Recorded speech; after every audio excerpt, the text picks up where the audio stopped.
Kekuatan yang begitu memberdayakan untuk tubuh fisik Xiaoyan, bisa dikatakan manfaatnya sangat besar tanpa darah dewa aslinya membuat tubuh fisik Xiaoyan menerobos lagi. Sekarang tubuh fisik Xiaoyan semakin kuat meskipun itu adalah hal yang baik tapi itu membuat Xiaoyan sedikit mengernyit.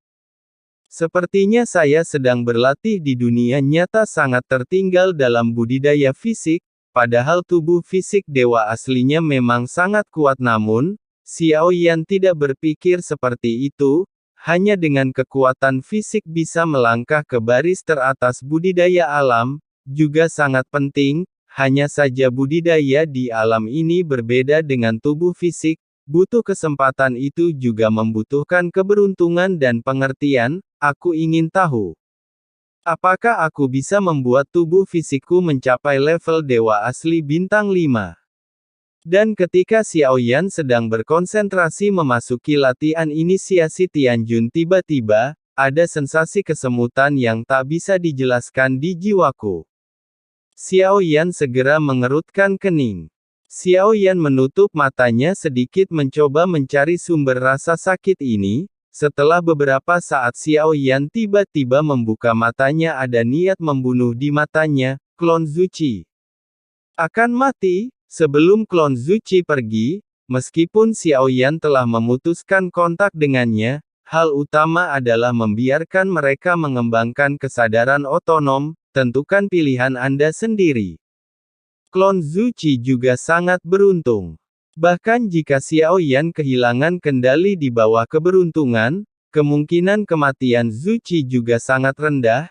Inilah kekuatan keberuntungan Xiaoyan sekarang terhubung kembali dengan klon Zuchi, kecuali jarak ada juga kekuatan yang menghalangi Xiaoyan. Xiaoyan tidak bisa mendapatkan kembali kendali atas klon Zuchi. Tapi ada beberapa kenangan yang berbintik-bintik di pikiranku. Xiaoyan melihat peti mati berantai jumlahnya mencapai puluhan ribu dan di atas peti mati ini, mereka semua memiliki totem yang sama, lalu datanglah kegelapan tanpa akhir dan jeritan serta teriakan klon Zuchi, kenapa sepertinya aku pernah melihat totem ini di suatu tempat. Meskipun gambarnya rusak dan pendek, namun, Xiaoyan masih menangkap beberapa informasi berguna darinya. Bakat klon Zuchi tidak lebih buruk dari aslinya, hanya kurang beruntung dan pengalaman menghadapi situasi saat ini, itu sesuai harapan Xiaoyan. Leluhur memarahiku di dunia abadi dan iblis yang kacau ini. Bahaya apapun mungkin terjadi, selain tatanan kuno makhluk abadi dan iblis, mengenai tubuh fisik Dog Eyes, kita juga bisa mengambilnya kembali. Andai saja Dog Eyes bisa menemukan wujud aslinya, saya tidak tahu seberapa kuatnya, meskipun Gouyan biasanya tidak kenal ampun. Bukan saja dia tidak pernah mengkhianati Xiaoyan, dan saat Xiaoyan menghadapi krisis, datang untuk menyelamatkannya, jika mata anjing itu benar-benar seperti yang dikatakannya, saat Xiaoyan terluka ia memiliki setiap peluang untuk pergi daripada memilih untuk menyelamatkan Xiaoyan, tentu adapun Xiaoyan meskipun dia biasanya terlihat menindas Gouyan, namun dalam hati saya juga menganggap Dog Eyes sebagai teman saya. Setelah mendapatkan pilar Tianjun tidak perlu tinggal di sini lagi, menemukan tubuh kedagingan klon Zuchi, dan mata anjing Anda harus pergi dari sini secepat mungkin, tapi 6 token dan slip giok ini cukup aneh. Apakah dia benar-benar mengenaliku? Memikirkan kembali dengan hati-hati sepertinya dia belum mengungkap kekurangan apapun, tapi yang tidak diketahui Xiaoyan adalah itu apakah Su Qiantai dan Zun Shangxie Zun saling kenal. Jika dia tahu, bagaimana mungkin dia tidak menyadarinya dengan kekuatannya? Mungkinkah dia sudah tahu kalau aku adalah Jiu? Tapi itu tidak membuatku terpapar. Tapi berikan aku dua hal ini, sehingga Anda dapat memantau segala sesuatu tentang saya, Su Qiantai. Monster tua yang hidup dalam keabadian. Tertipu dengan trik saya seperti ini itu tidak masuk akal. Tidak masuk akal. Mata Xiaoyan tiba-tiba bersinar terang. Setelah meninjau semua yang terjadi, dia sudah memiliki jawabannya di dalam hatinya, hanya saja Xiao Yan tidak mengetahui apa yang direncanakan Su Qiantai. Satu Su Qiantai tersebut adalah mantan Raja Taixu, lalu dia tidak membunuhku kali ini. Saya khawatir, hanya ada satu alasan mengapa dia tidak mengekspos saya. Dia ingin memanfaatkan saya rebut kembali tahta. Satu-satunya alasan yang terpikir olehku adalah ini. Di samping itu Xiao Yan benar-benar tidak bisa memikirkan alasan lain. Su Qiantai tidak mengambil tindakan terhadapnya, bahkan jika Su Qiantai benar-benar tidak mengenaliku, setelah mengetahui bahwa saya adalah tubuh dewa asli, apapun yang terjadi, saya akan dibasmi daripada menang. Itulah mengapa dia berinisiatif melemparkan masalah ini padaku. Benda tua ini. Tentu saja faktanya, ada situasi kedua Su Qiantai gagal mengenali saya kecuali ada yang mengganggunya menutupi aura asliku. Xiao Yan mencibir. Tujuannya kali ini tentu saja, ini bukan untuk membujuk Su Qiantai, tetapi karena dia tidak ingin melawan Su Qiantai di sini. Bagaimanapun, kekuatannya sekarang, bahkan jika Su Qiantai menggunakan cara khusus, dia bukanlah dirinya yang sebenarnya. Itu semua adalah eksistensi yang tidak dapat disaingi oleh Xiao Yan.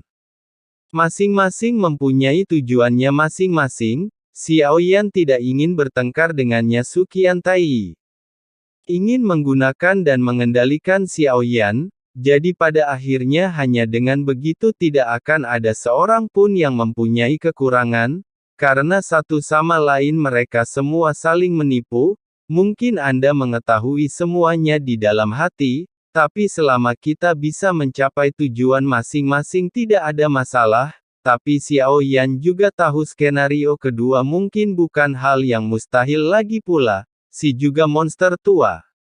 Antara semua yang terjadi sebelumnya, dia mungkin tidak membantu Xiao Yan. Tirai tipis diledakkan oleh Taixu di antara aturan dunia ini. Tidak lama kemudian kembalikan saja seperti semula. Tapi Xiao Yan bukan satu-satunya yang tersisa di sini. Masih ada beberapa pemberani yang belum pergi. Sebaliknya, dia memperhatikan setiap gerakan Xiao Yan. Kekuatan jiwa Xiao Yan secara alami mendeteksi keberadaan mereka. Tanpa ancaman, tidak ada pertanyaan, apa yang dilakukan orang ini? Tubuh yang sangat besar kenapa meledak lalu mengembun lagi? Adegan ini sangat aneh. Siapa yang tahu? Kami sudah mencari kemana-mana kecuali pilar ini. Ada juga istana peri di langit, tidak ada yang lain. Sangat disayangkan penerbangan dilarang di sini.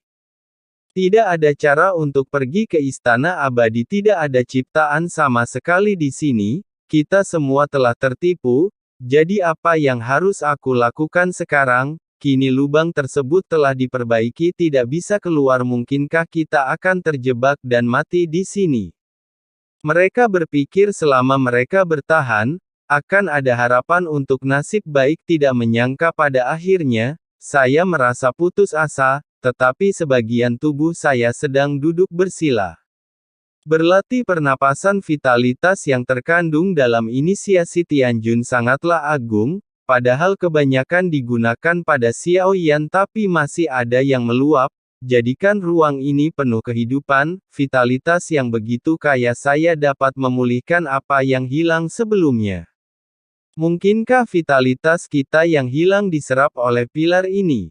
Segera seseorang menebak, namun tak lama kemudian kebanyakan orang bereaksi. Mereka semua mulai berlatih duduk bersila. Vitalitas yang kaya sangat bermanfaat bagi tubuh fisik, ukurannya bisa dianggap berkah. Saya tidak tahu sudah berapa lama berlalu. Xiao Yan terus mengulangi proses kehancuran dan kelahiran kembali. Darah klon dewa asli semakin kuat, alam leluhur bahkan lebih stabil. Dan Xiao Yan sendiri juga berada di bawah inisiasi tersebut. Bintang kelima terkondensasi di antara kedua alisnya. Namun, hal itu juga bisa dirasakan dengan jelas. Vitalitas agung pilar Tianjun secara bertahap mulai menurun. Inisiasi akan segera berakhir.